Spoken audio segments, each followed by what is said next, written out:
আসসালামু আলাইকুম। আলহামদুলিল্লাহ, সকালবেলা ঘুম থেকে উঠেই খামারের ভিতরে চলে আসলাম, কারণ এখানে গতকাল যে ডিমগুলো নামিয়ে দিয়েছিলাম ওই ডিম থেকে রাতে বাচ্চা বের হওয়া শুরু হয়েছে। আর একটা বিপত্তি ঘটেছে, রাতে প্রচুর বৃষ্টি হয়েছে এবং অনেকক্ষণ কারেন্ট ছিল না। সকালবেলা প্রায় 3 ঘন্টার মতো কারেন্ট ছিল না, আর রাত্রেও কারেন্ট বারবার যাওয়া আসা করতেছিল।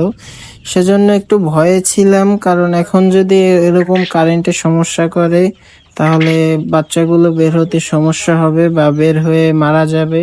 আর এরকম কারেন্ট যাওয়া আসা করলে ডিমের ভিতরে বাচ্চা মারা যায়। কপাল ভালো, আমার আইপিএস ছিল, যার কারণে খুব একটা সমস্যা হয়নি, কিন্তু তারপরে একটু ভয়ে ছিলাম যে আইপিএস এর ব্যাটারি চার্জ আবার শেষ না হয়ে গেলে হয়। পরে সকালবেলা কারেন্ট আসছে 8টা 9টার দিকে। যাক, আলহামদুলিল্লাহ। তো খামারে এসে দেখি আমার পাখির বাচ্চাগুলো, অনেকগুলো বাচ্চাই বের হয়ে আছে, মাশাআল্লাহ।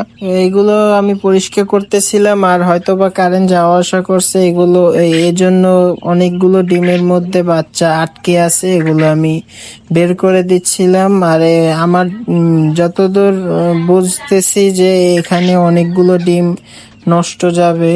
এখন কি কারণে এরকম হয়েছে আমি জানি না, তারপরও মেশিনে দিয়ে রাখবো, দুপুর পর্যন্ত দেখবো। আর এখান থেকে কাল রাতে যে পাখিগুলো বের হয়েছে ওই পাখিগুলো বিকেলবেলা ডেলিভারি দিব, আর যখন যে পাখিগুলো সকালবেলা বের হয়েছে ওই পাখিগুলো আগামীকাল সকালবেলা ডেলিভারি দিব। তো দোয়া করবেন আমার জন্য, আমার খামারের জন্য। আমি আপনাদের জন্য দোয়া করে ফিরে আসবো নতুন কোনো ভিডিওতে। ততক্ষণ সবাই সুস্থ থাকুন, ভালো থাকুন। আসসালামু আলাইকুম ওয়া রাহমাতুল্লাহ।